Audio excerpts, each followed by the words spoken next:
Dear professors, dear students, and dear guests, and dear all. Before beginning my opening speech, unfortunately, there was a military helicopter crash in eastern Turkey yesterday. And in this regard, I want to begin by offering my condolences for the martyred soldiers and wish for the speedy recovery of those injured. Now, I would like to welcome you all in the name of the Department of European Union Law of the Ankara University Law Faculty, Ankara University European Union Research Center, and Jean Monnet Chair project titled as Legal Issues in Turkey-European Union Relations. I would like to introduce these three organizers very briefly. First of all, Ankara University could be described as one of the leading universities in Turkey for EU studies in general and for EU legal studies in particular. In this regard, it is among a few other universities to have a EU law department at its law faculty, which was established in 2003.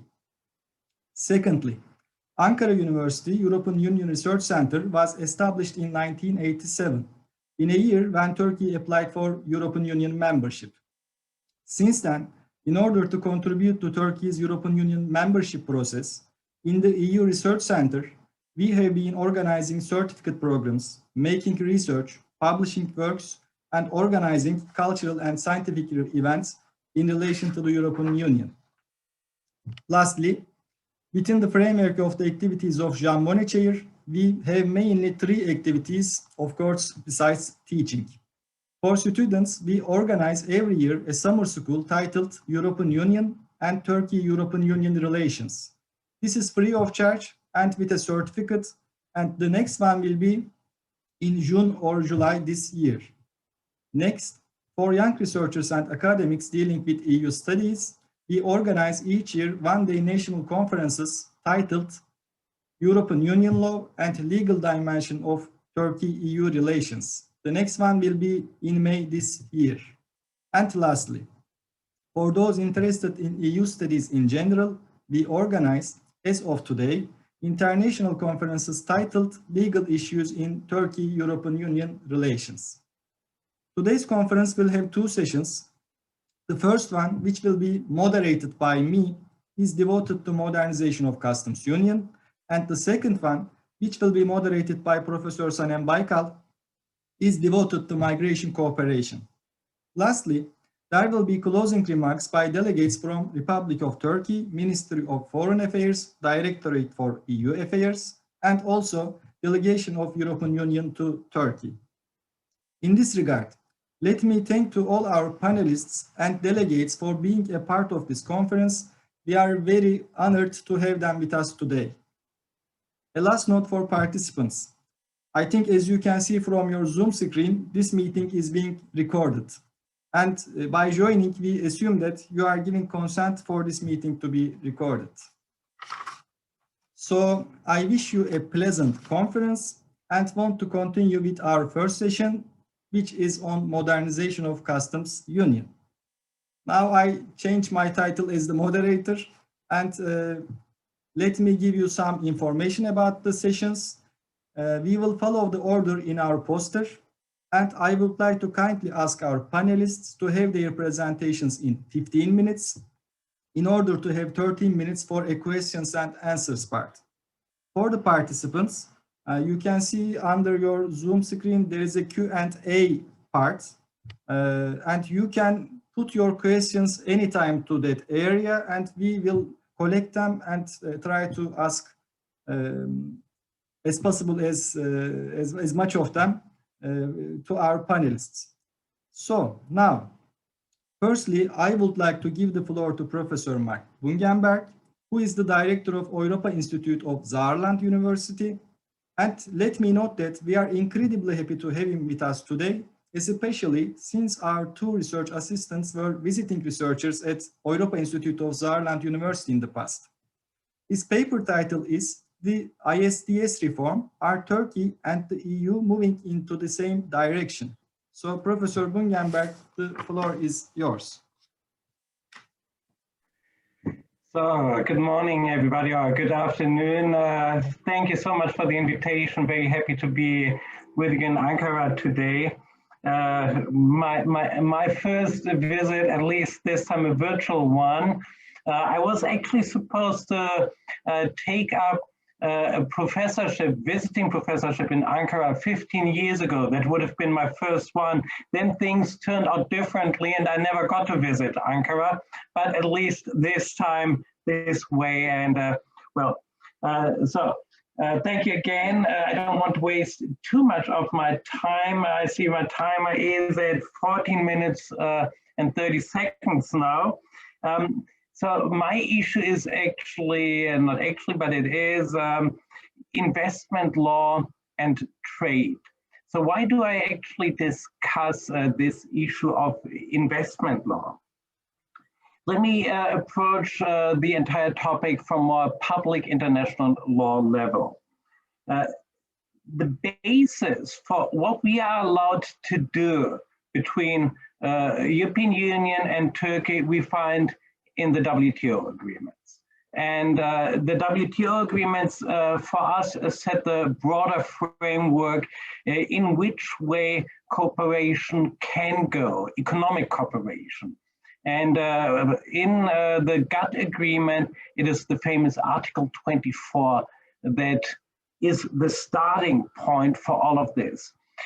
What we did start on the WTO level some 20 years ago, there was a big reform discussion for those who are not really working in WTO law. It's called the Doha Round, reforming the entire WTO, the substantive law especially. Well, this famous Doha Round never led anywhere. It started 20 years ago, exactly 20 years ago in 2001. And the idea was to also take investment law up as one of the WTO issues.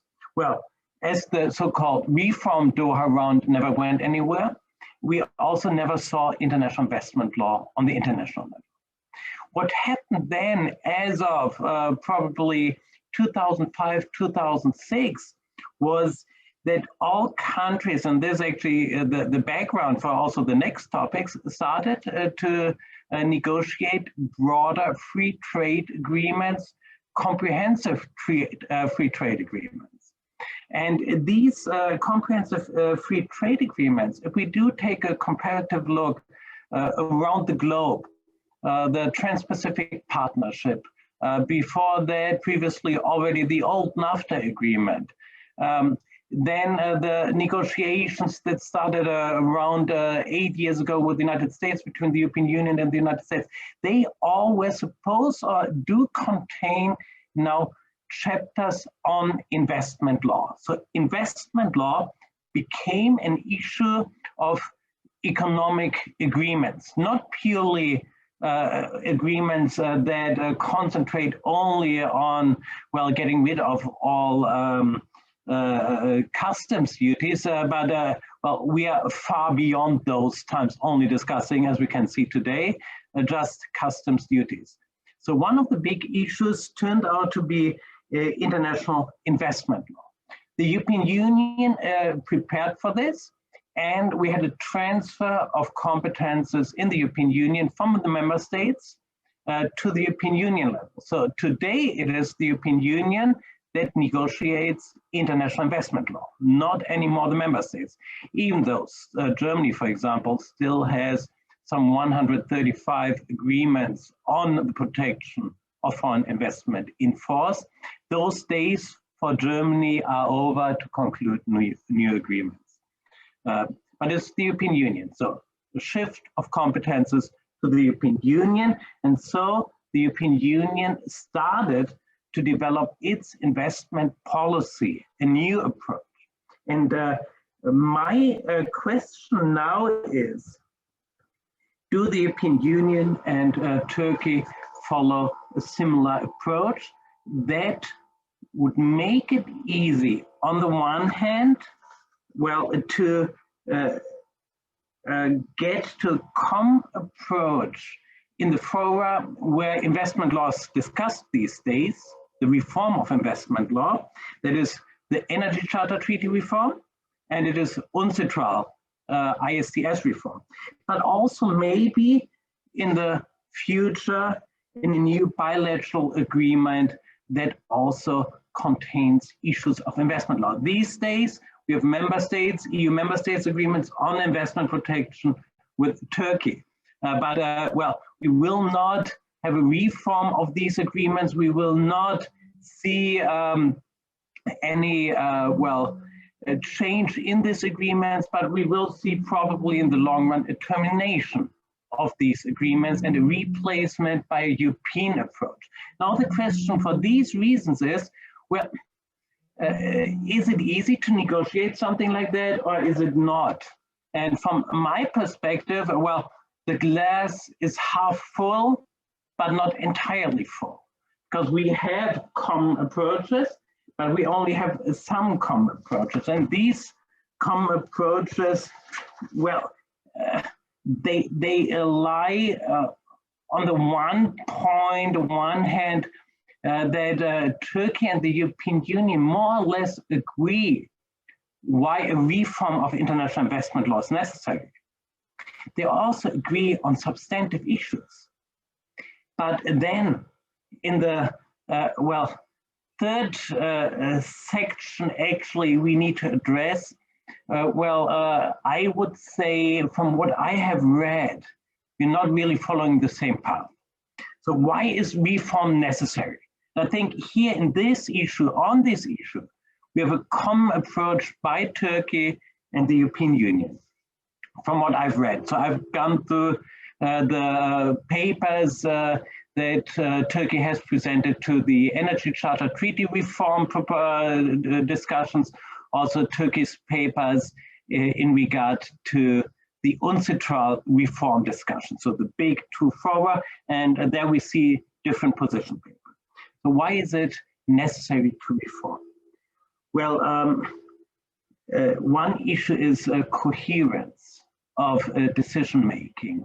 And what we have seen in the past is incoherent approaches. What we don't have in international investment law, that is a rule of precedent.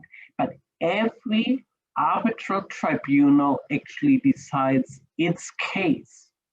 It's a case-by-case analysis, and each time we have a new set not only of rules, but also of arbitrators. And this actually leads to, well, I would just call it inconsistent jurisprudence by arbitrators. You never know what the outcome will be. The outcome depends very much on who's appointed and on which agreement these arbitrators, of course, decide. Next issue, costs. I think everybody agrees in the arbitration world that there are high costs.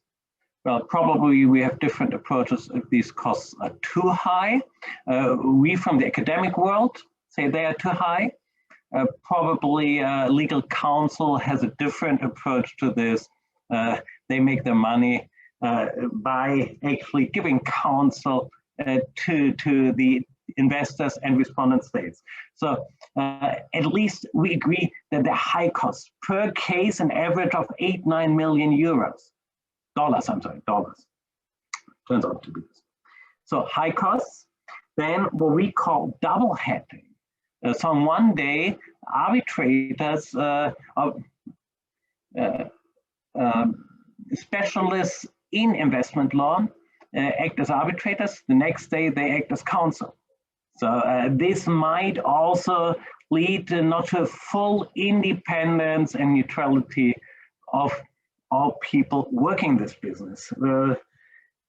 And then probably the biggest issue, what we call the right to regulate. This is really also clearly spelled out in the proposals coming from Turkey to the Energy Charter Treaty, that Turkey clearly says we need a far more balanced approach in the future.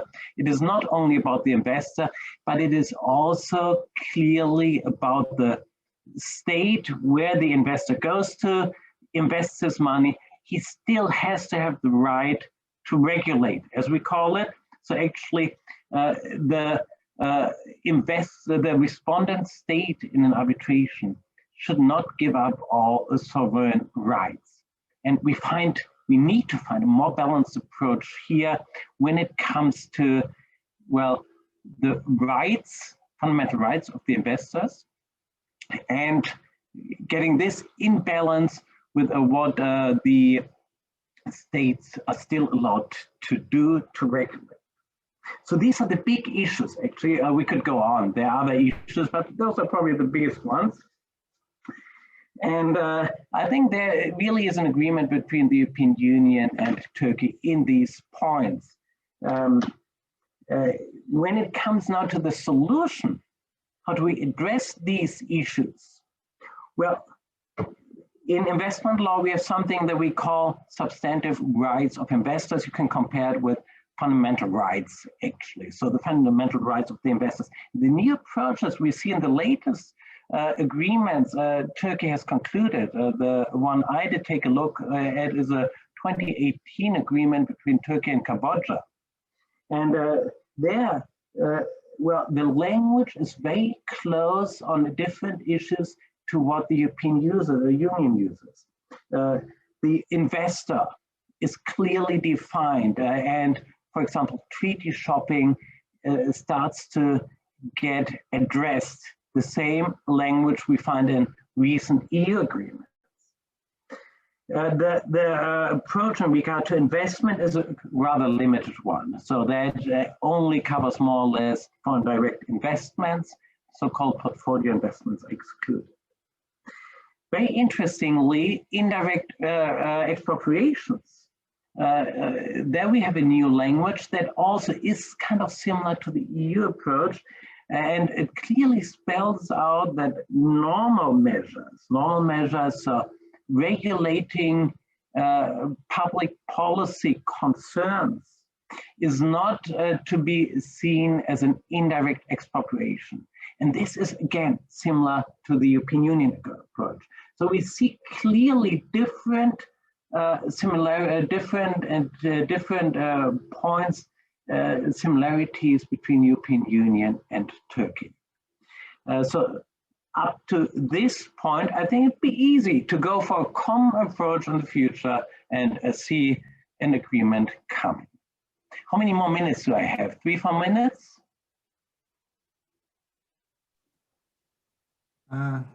4 minutes. 4 minutes, wonderful. Thank you so much. Okay, now, what actually is the interesting thing about all this investment law, it really is, where do we solve the disputes? What is the forum? And up to now, it was always ad hoc arbitration. This means more or less that arbitrators are appointed after the dispute arises. And only then we see who will be appointed. The European Union said some 6 years ago, actually in 2015, after we had big debates, people, really thousands of people on the streets demonstrating against the so-called TTIP negotiations between the European Union and the United States. And we had 10,000 of people on the street in Berlin demonstrating against especially investment law. And the European Commission said, well, we might have to change our approach. We have to sell it to the people on the streets. And we have to make clear we are following a clear rule of law approach, not anymore ad hoc arbitration, but a more institutionalized system. And the European Commission in this regard got full support by the European Parliament. The European Parliament actually said, well, we have a say in the negotiations. Whatever comes up has to be ratified in the European Parliament. So from now on, if you negotiate an agreement that still foresees ad hoc arbitration, well, we're going to veto it, or we're not going to give our confirmation. So the future of European Union investment law is clearly institutionalized dispute settlement. And this is called an investment court system. So appointed adjudicators, I would call them judges. This is something I don't see in the Turkish approach. So if I do take a look at the Turkey-Cambodia agreement, also at the suggestions, proposals, papers presented to the Energy Charter Treaty reform negotiations, also presented at UNCITRAL, this institutionalized approach the European Union is following is at least not mentioned. It is not clearly argued against it, but at least it is not supported yet by Turkey in these papers. So if Turkey and the European Union want to get together on the issue of investment protection, well, either the European Union will have to change its approach or Turkey. Unless this takes place, we are not going to see an investment agreement, even though we are following the same approach in many aspects, but the decisive one is who decides the dispute. And there the European Union is quite clear, it will only be an institutionalized body, but not anymore ad hoc arbitration. So glass is half full, but well, still missing a little bit to really have a common approach on this issue. Thank you very much. I hope I made some points clear. Thank you for your attention. You made a lot of points clear. I was taking notes for all of the time. Thank you a lot. And I just do not want to have time, but I will continue with Professor Sanem BAYKAL, who was my supervisor and also professor from Ankara University. And now she is working at TOBB-ETU University Law Faculty. And her paper title is Modernization of Customs Union and Dispute Settlement. So Sanem Hocam, floor is yours. Your microphone, Hocam.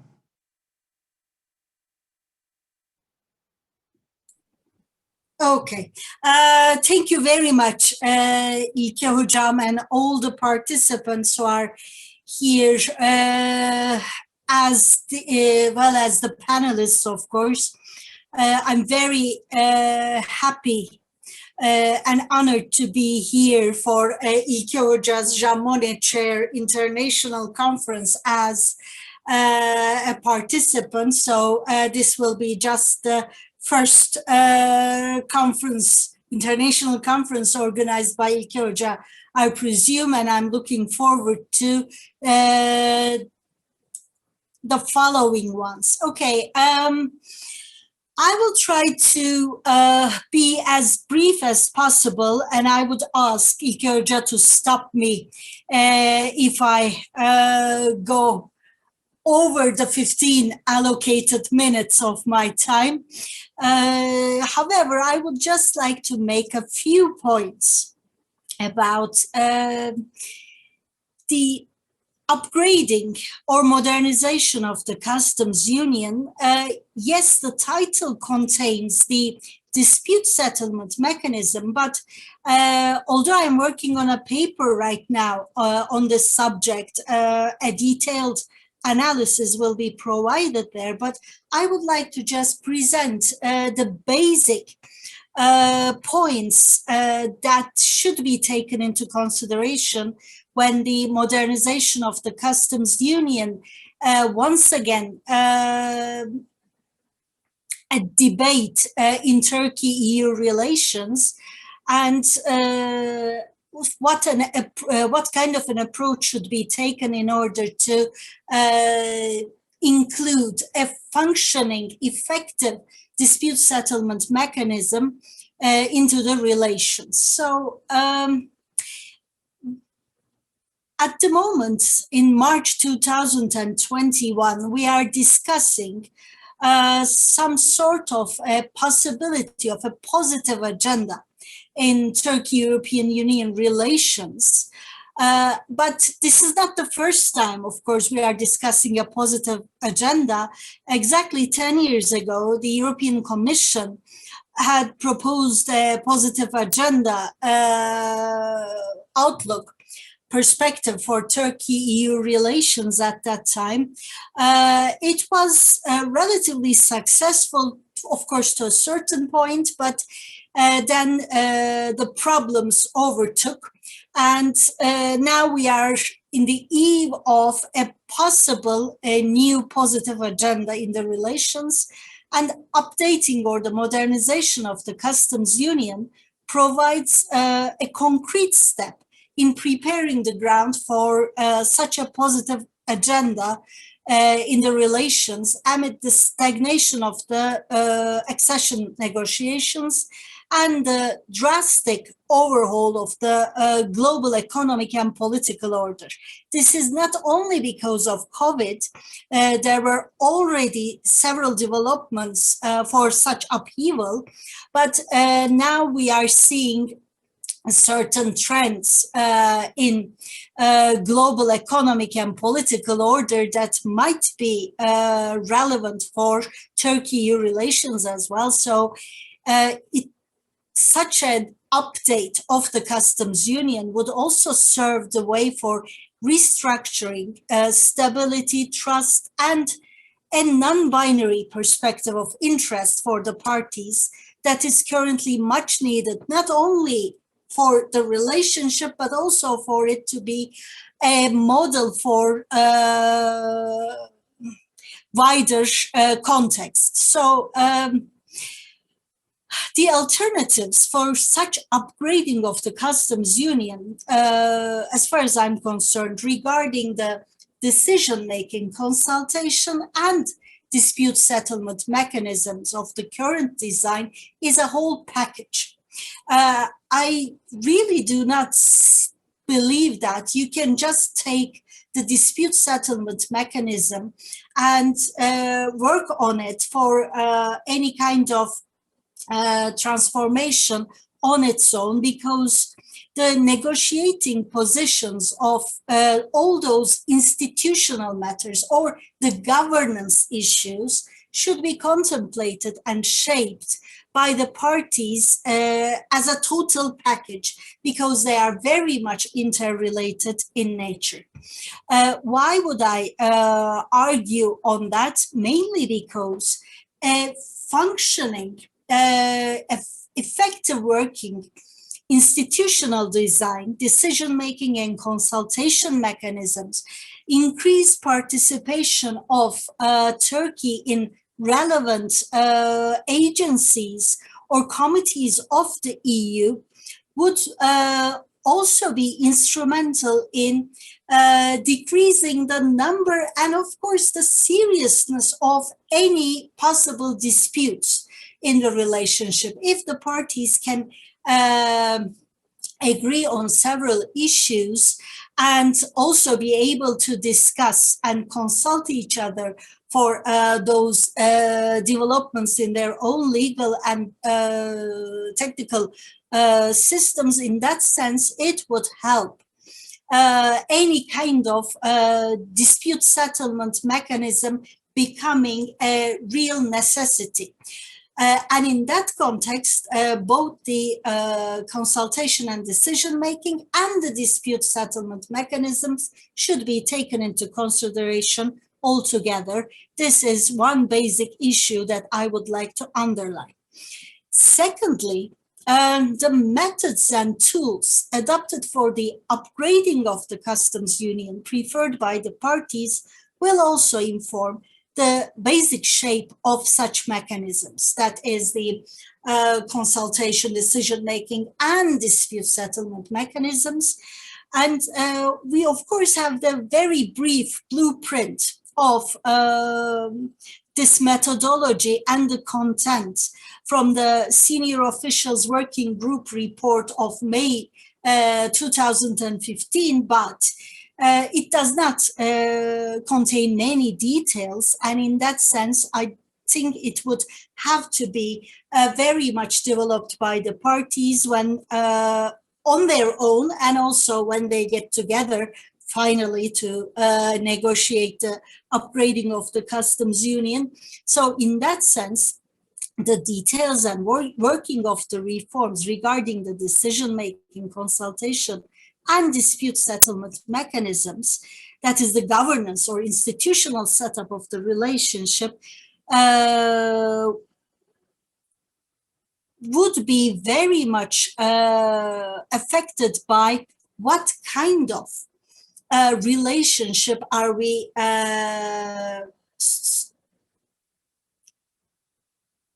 desiring to shape once again.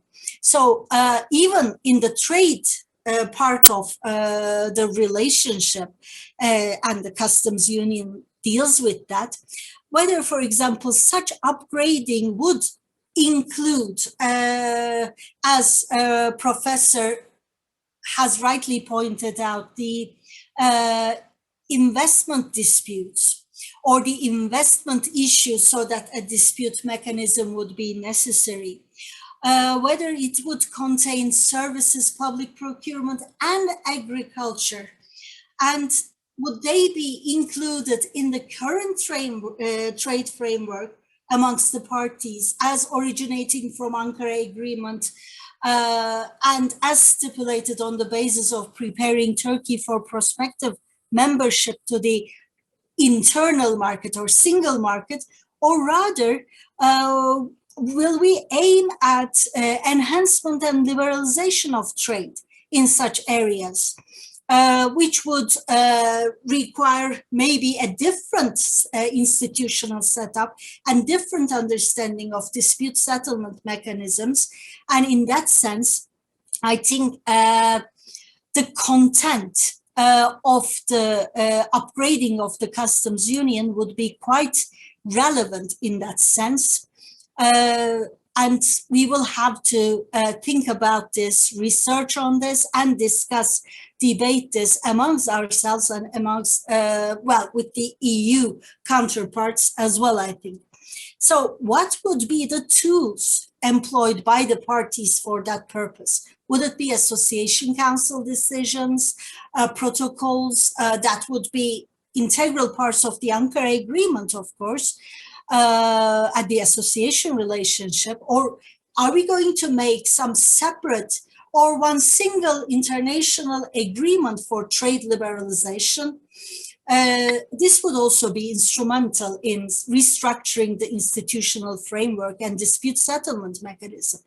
And in that sense, the choice of separate legal instruments for each substantive topic or a common legal instrument for all matters under discussion would have very different, varying results and implications for the institutional setup and the dispute settlement mechanism, I would argue.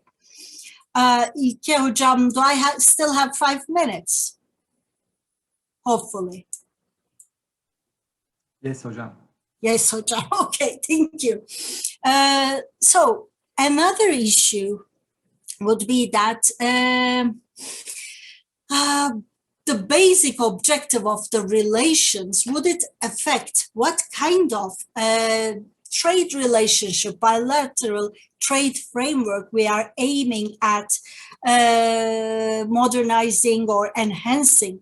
So in that context, the accession process of Turkey and its overall objectives, would they still be taken into consideration, or would we be preparing the ground for better trade relationships and better institutional setup to support it as a kind of relationship that would be established with a third country? So that would also shape how we would design both the governance issues and the dispute settlement mechanism, I would argue. Would it be integration in mind, or would it be just a cooperation relationship that we will undertake this modernization of the customs union? And I would also argue that if we are just dealing with enhancement of trade relations amongst the parties, then we are taking a step back from the already achieved integration, although it would maybe be dispersed to new other areas of relations, of trade issues. However, still the level would be going back from integration to cooperation. And in that sense, we have to think, very, in a way, in an open-minded but also careful way in that regard. So the limits and restrictions informed by the sui generis legal and institutional setup of the union itself is also very, very significant in that context. The EU has such an institutional setup itself and a legal order which are based on supranational principles, the transfer of sovereign powers by the member states, that there would be some intrinsic limits, constraints for a third country to join such consultation and decision-making mechanisms, but also the dispute settlement mechanism would have to take into consideration all those aspects. I do not have to refer to the case law of the European Court of Justice in that sense, but for example, the ACMEA decision ruling gives us certain food for thought in that regard. So what I propose would be that Turkey should concentrate on certain advantages of norm and rule transfer from the Union, and should work on means and tools for increasing its informal influence on EU decision-making in related fields, as well as internalizing the developments regarding the mechanics and functioning of the international dispute settlement systems in global trades. We have to really adapt ourselves to the functioning of those systems with an open mind, I would argue, but also EU for its part should engage in contemplating various alternatives and start thinking outside the box, albeit within the limits imposed by its own legal and institutional structure, in order to accommodate certain reasonable and fair expectations of Turkey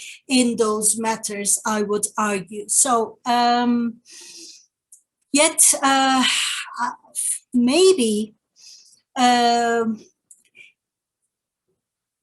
I would also lastly argue that certain examples from the external differentiated integration realm of the European Union as regards its economic relationship models with third countries would provide ample ground to predict the possibilities and prepare realistic negotiating positions for Turkey once the modernization negotiations are about to start, appear in the horizon. But of course, it's very difficult to go in detail about those already existing mechanisms. And I can only also comment on the new relationship with UK, which was formed by the Christmas present agreement, I would say, on future trade relations with this withdrawing country from the EU. So we have to follow the developments in the implementation of those systems as well in very closely. And lastly, I would like to underline that the proper implementation and design of such a new consultation, decision-making and dispute settlement mechanism would necessitate mutual trust and good faith from the parties, which is the missing ingredient for the moment. And starting the negotiations of modernization of the customs union would hopefully be instrumental in rebuilding such mutual trust and good faith, since the parties would need each other one way or the other. So I will stop here, if I may. Thank you. Thank you, Sanem Hocam, for the presentation. I think this gave us food for thought for the dispute settlement mechanism in particular, and also for the modernization of customs union in general. So thank you a lot. Now, thirdly, I would like to give the floor to Dr. Narin TEZCAN, who is my friend and colleague. We met at Leiden University when I was a visiting researcher, and we have been in contact since then. Narin is now working at Assoc Instituut in the Netherlands, if I pronounce correctly. And her paper is titled as Comparative Analysis of Free Movement of Persons in EU's latest trade agreements with Ankara Association Law. So Narin, floor is yours. Yes. Thank you very much, İlke. I'm also very happy and honored to be here. And I will try to share my screen. Would it be possible? Or it says host disabled sharing screen. Sorry. Just a minute, please, Narin. No, I am no checking.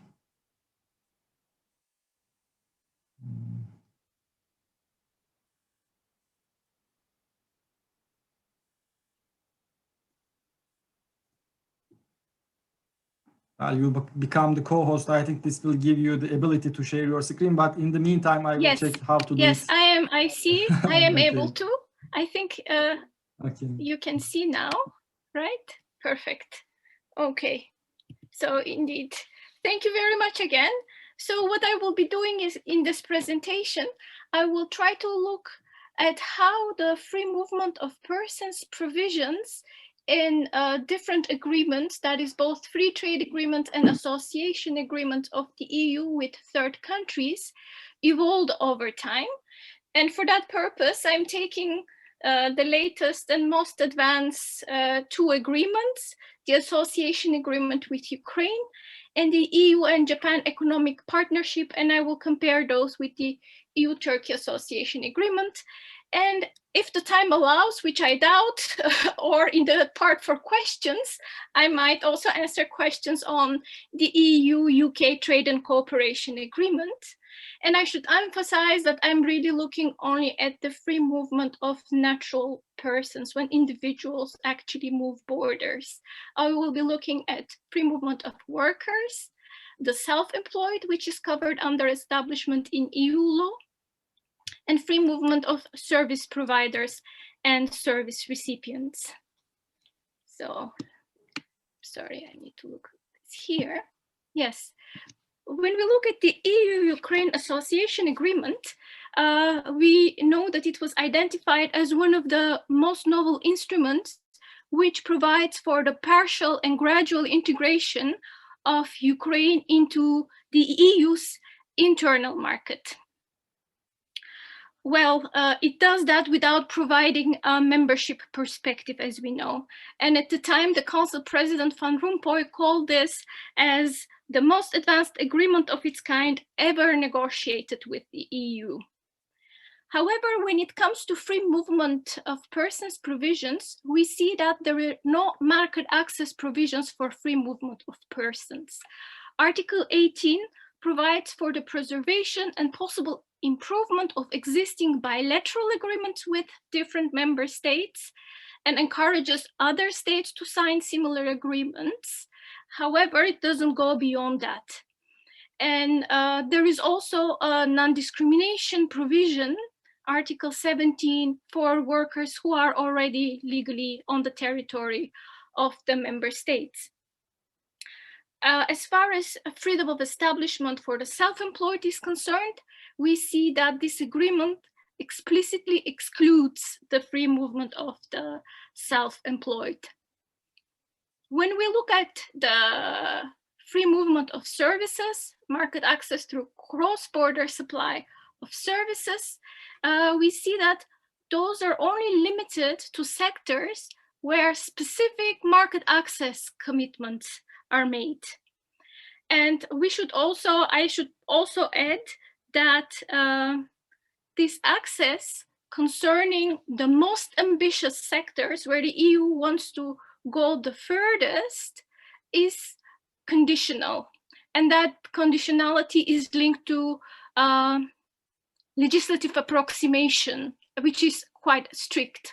So these sectors, to briefly name, postal and courier services, electronic communication, air and maritime services, financial services, those will be opened only after all legislative approximation is there and is implemented properly, which will take some time.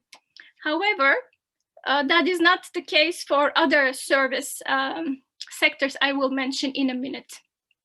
When we look at service recipients, we see that there is a visa-free regime for tourists, for short-term visits, and when we look at the cross-border services, mode 1 and 2, which are linked together and listed in a very long list in an annex to the agreement, we see that member states have been quite generous when it comes to the movement of their nationals to another country for the consumption of service. So service recipients, member state nationals are able to go to Ukraine to obtain dental services, medical services, veterinary or engineering services. There are no huge restrictions there. The member states are more liberal. And when it comes to the provision of services, service providers of Ukraine, for instance, coming to the member states of the EU, the agreement allows for the entry and temporary stay of these individuals, as I said, only in specific sectors. Oops. Sorry. Have I gone? Let me see. Yes. Yes. So when we look at these sectors and what is covered, I know that a lot is covered. I will not go over all of it, but most of it is actually people or categories that are covered under the General Agreement on Trade in Services in WTO. So this covers key personnel, that is intra-corporate transferees, that is senior managers, specialists, business visitors who are there to set up a company, contractual business service suppliers. And when we look at those, also business service sellers, these are all individuals employed by legal persons, companies who are being sent to supply a service to another country. The exception to that is the independent professionals who are self-employed people, for instance, who are established in Ukraine, who have the right upon obtaining a contract that is for the duration of no longer 12 months, are able to enter and provide services in the EU for a duration of 6 months. However, when we talk about contractual service suppliers, those, as I said, work for companies, and companies who obtain service contracts are able to send their personnel to execute that contract. However, this mode of supplying services applies only to 18 sectors. And that is not, that it only applies to 18 sectors. We see that it's subject to conditions that I will mention and many other reservations that are listed in the annexes of the agreement. When we look at the independent professionals, that is the self-employed, they're able to provide services only in 6 sectors. So these are legal services, architectural services, engineering services, management and consultancy services, translation services, computer and related services. As you see, that is not really very broad. When we look at the other conditions that apply, it's a long list, so this is not an exhaustive list, but to have an idea for the people that a person, before a company sends that person, needs to make sure that the person has been working for the company for 1 year, that it has 3 years of professional experience. For independent professionals, they are able to do that only after 6 years of professional experience. And in addition to that, the provision specifies that these people have to have university degrees and equivalent qualifications. And on top of that, if the law of the states provides for specific professional qualifications, those also need to be complied with. And for that, the solution of the agreement is mutual recognition, that both parties come together, their professional bodies, work and make recommendations to harmonize the requirements for the mutual recognition of qualifications. So this is one of the big obstacles in front of providing services. And when we look at the additional requirements, this is just an example, and there are hundreds of pages with these sector and subsector specifications in all of the agreements. And here, for instance, for accounting and bookkeeping services, you see that 13 countries have no reservations, so they have opened their markets. However, when you look at other 11 countries below, you see that there is an economic needs test. Bulgaria, the Czech Republic, Denmark, the list goes on, which means that they need to look into their relevant market situation, the situation in that region, and need to take into account how this will impact the service providers in that region. As you see, Croatia, Austria, France have even more additional requirements. When we come to the economic partnership agreement with Japan, it also doesn't cover a free movement of persons. Here, when it comes to the self-employed, it took me a while to read and figure out because, and I discussed it also briefly with Özlem over WhatsApp, we see that a different terminology applies. So under the WTO or GATT terms, we have mode 1, cross-border services, that the service travels. We have mode 2, where it's the consumption abroad, the person goes to consume the service abroad. And mode 3 is consumption, it's commercial presence, which is equivalent to freedom of establishment, but in this case, it doesn't cover the self-employed per se. So in this case, for the self-employed, what we can say that they're covered to the extent that they can establish, then they can have a legal establishment and operate via those legal establishments. So that is the main thing I can say. When it comes to cross-border trade and services, we see here that the scheduling commitment, a negative list is taken where states have listed all their non-conforming measures and exceptions. For service recipients, for tourists, for instance, we see that there are also no visa requirements for short-term visit with Japan. And for the service providers, we see very similar provisions to the agreement with Ukraine. So in addition to the traditional categories that were also listed there, there are only 2 categories that have been added, and those are the investors and the short-term business visitors. And another difference you will see in that highlighted part when it comes to contractual service providers and independent professionals. And when it comes to the services here for contractual service providers and independent professionals, there is again a positive listing here. We really need to look at the commitments given in those sectors and all the details in the annexes. Here we see that the EU made commitments in respect to 37 sectors. That's more than twice the sectors that were covered in the agreement with Ukraine, and it also covers areas such as construction services that would not be included in the relations with a developing country.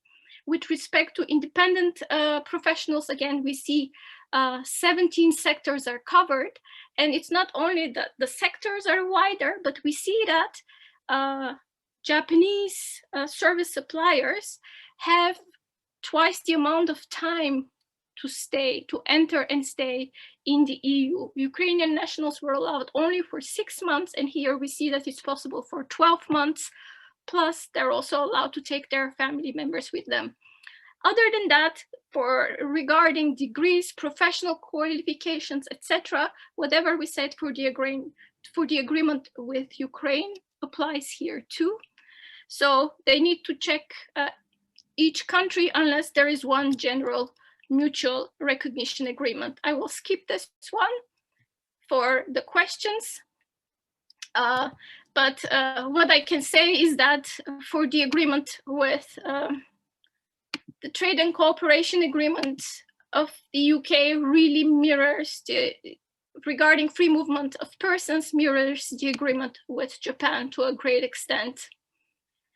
And when it comes to the association agreement, the Ankara agreement, when it comes to free movement of persons, obviously in terms of its ambition, it's the most ambitious agreement because it aimed to establish full free movement of gradually and progressively full free movement of workers, services, and establishment before the envisaged membership of Turkey into the EU.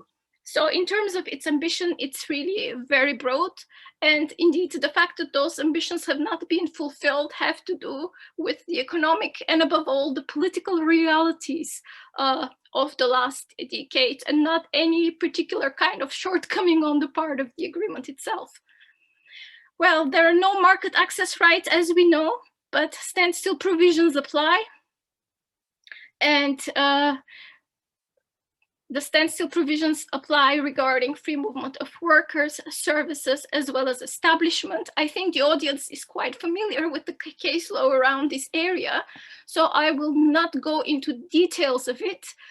Suffice to say that member states have been very reluctant to implement these judgments, and they've implemented it really only when it concerns them directly. And many member states have remained silent, even if they're aware they have similar restrictions.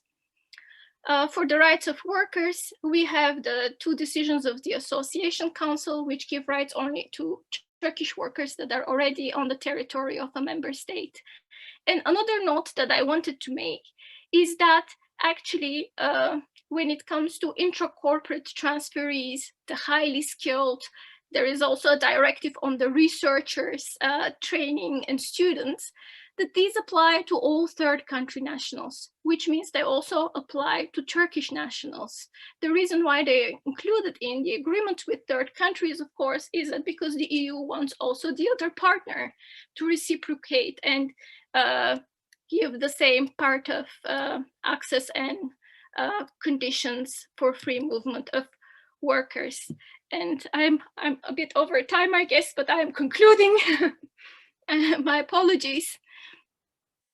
And well, the main criticism is that by offering these new generation free trade agreements, comprehensive free trade agreements to a wider range of countries, put a question mark on the special relationship the EU envisaged with its neighborhood. We see that it's not really special anymore. And in practice, we see that the more developed the economy of a country is, the more sectors are opened to trade and more benefits are granted. In the case of Ukraine, as we said, for certain important sectors, they will definitely be far-reaching than the agreement with Japan. However, those are subject to strict political and market access conditionality.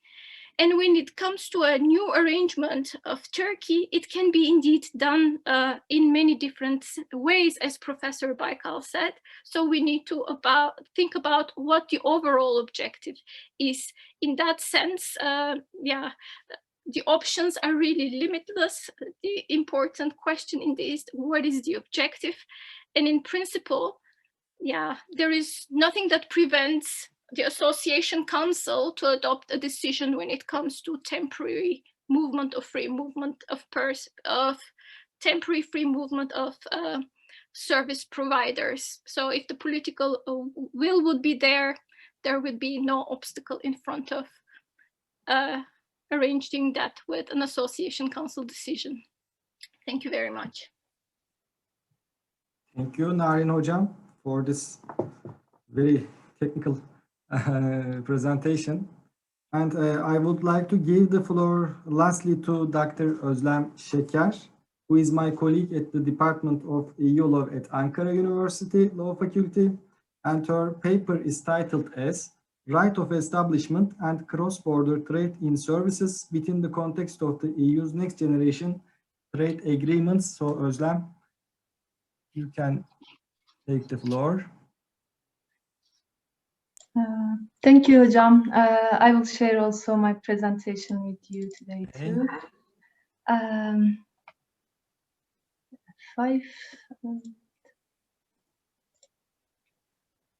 Yes.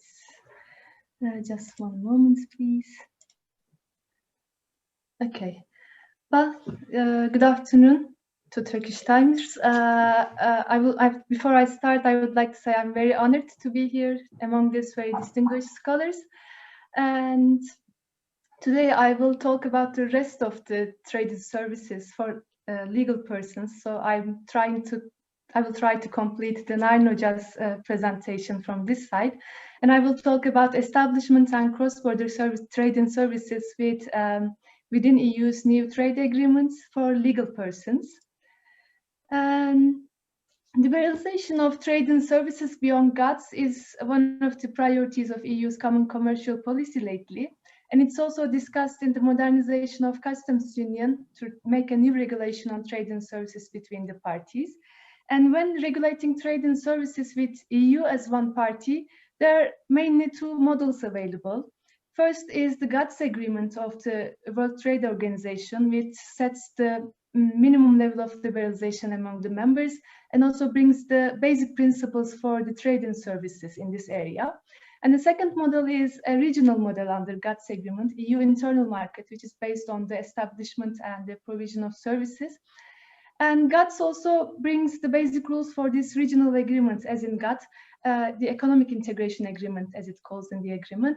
And both EU internal market law and internal market and the EU's new trade agreements can be think as a regional trade agreement under the GATS system. And build on this, today I will try to answer the question of how EU's recent trade agreements regulate establishment and cross-border trade and services for legal persons, and what is the current legal framework on this issue in Turkey-EU association law. And my presentation will be built on two parts. In the first part, I will look at the EU's two recent agreements. One is the Trade and Cooperation Agreement between the United Kingdom and the EU, which I will refer as Brexit Agreement. And the second is the EU-Ukraine Association Agreement. And then I will briefly look at the Turkey-EU association law on this issue. And for comparison, I choose three criteria. First is legal persons as right holders. Second is the definition of trade and services, because in EU's recent agreement, as Narin Hoca mentioned, the trade supply models is divided under three, and each trade supply model is regulated independently. And from these supply types, I will focus on establishment and cross-border services. And for the third criteria, I will focus on the basic principles, which is MFN, which prohibits treating the third party better than the agreement of the party, national treatment, which prohibits treating the party less favorable than the local equivalents, and market access, which is basically the types of measures that are prohibited. I will exclude positive obligations and the schedules of commitments not to make my presentation more complicated. But I would like to say as an initial point that the schedules of commitments or the lists of commitments are the actual place where the trade and services liberalization happens, because this is where the parties explicitly state under which sector and under which supply type they undertake what kind of obligations. To start with the EU's agreements, first the legal person definition in both agreements is very close to EU's definition of legal person. And I think it's not very surprising considering one party is the EU. But shipping companies also included in the definitions, and the shipping countries that are outside the parties but controlled by the natural persons of the parties are included. And due to the close connection between establishment and investment, investors of the parties are also included in the definition of the services part of the agreements. And in EU Brexit agreement, I think it's more makes a more large legal person definition by doesn't giving the criteria doesn't forbid. Doesn't make the parties to make as a condition to be the legal person in the territory of the party. And to start with the supply models, first I looked at the establishment. An establishment is regulated under the Brexit agreement in a chapter called investment liberalization. Again, I think it's because of the close connection between the investment and establishment. And establishment means is the equivalent of GATS Mode 3 here, which means making a legal person in the other party's territory to provide services.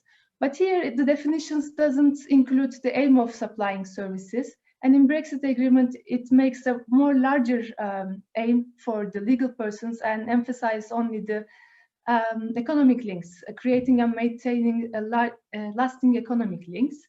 And in the Ukraine agreement, it refers establishment as a right and indicate national persons as right holders too. And I think from this side, it gets closer to EU internal market language. And for the rules applied to establishment, both agreements defines MFN as a conditional obligation close to GATS language. But here they exclude investor to state dispute settlement procedures or the future agreements on investments explicitly outside the MFN obligation. And when they define the obligation, they lack some parts of the GATS definition, like extending the same favorable treatment immediately and unconditionally to the other party of the agreement. And when we look at the market access and establishment, this obligation doesn't exist in the Ukraine agreement. And I think from this side, it goes a bit, its compliance with the GATS rules become questionable. And in the Brexit agreement on the other side, it makes a very similar, it prohibits similar measures that exist in the GATS. Also, above the GATS, here the agreement includes a very detailed list of prohibited performance requirements. And I think from this perspective, it goes beyond the GATS liberalization level. And for national treatment and establishment, here, again, the definition of the obligation is very close to GATS, but again, it's a bit less detailed and it doesn't state what is not prohibited, like formally different or identical treatment by modifying the conditions of the competition in the favor of the local holders. Here again, it's a conditional obligation, so it's subject to the lists of the parties annexed to the agreement. And here is the only place I can see that the Ukraine agreements goes a bit liberal and prohibits also the new discriminatory measures of the parties. It includes the standstill provision, but it's also again conditional to the lists of the parties. And the second supply model I looked was the cross-border trade and services. And this supply type is where the classification of supply models differentiates from the GATS. Here, the EU's agreements regulates two GATS modes together. First one is the cross-border supply, when the service only crosses the border. And second is the consumption abroad, where the consumer of the service goes from one territory to other to receive service. And these two are regulated together in the EU's agreements. And the first obligation I looked in the cross-border trade and services is again MFN. And MFN is not regulated in the Ukraine agreement. So it's again questionable from the GATS side. And in the Brexit agreement, it's again a conditional obligation, and the GATS similar international agreements excluded here too. Sorry. And when we look at the market access and the cross-border trade and services in the EU's agreements, the type of limited measures here is narrower than GATS. Only three maximum number limitations included in the agreements. And Ukraine agreements go more behind the GATS and doesn't include also the special type of legal person and type for the service suppliers here. And the limitations on the numbers of employed persons and the participation of foreign capital is not included for this service type model. And this might be the result of the specifics of this supply type, I think. And here again, the Brexit agreement goes more ahead of GATS level and brings also the prohibition on requirements of service supplier to establish or maintain or be a resident of the party. And national treatment in both agreements are the same with the GATS. And it's like all the obligations, it's conditional to the lists of the parties. And when we look at the Turkey-EU association law, we don't see much regulation, only 3 articles of the Ankara Agreement and 1 article of the additional protocol. Article 9 of Ankara Agreement brings a general discrimination prohibition, and Article 13 and 14 sets the aim of abolishing restrictions between parties on establishment and provision of services. And additional protocol Article 41 brings the standstill provision on the restriction between the parties on services. Since there is no much regulation, Court of Justice of the EU filled this gap with his decisions. And if we look at the EU association law with Turkey from the terms of this presentation, whether the legal persons are covered or not is not openly regulated, but in Abatay decision, Court of Justice of EU said legal persons, establishment undertakings established in Turkey, which performs services in a member state, are right holders according to association law. And what are the rights that are regulated in this association law? We can define 2 rights basically. One is discrimination, prohibition on discrimination, which is not tested in the fields of services by the court yet. And the second is the prohibition on restrictions, and which is widely interpreted by the court under Article 41 of the association the additional protocol. And I think this is where the EU-Turkey association law goes more beyond the previous agreements and the recent agreements of the EU, because this article has direct effect, which means Turkish legal persons can rely on this article before the national courts of the member states.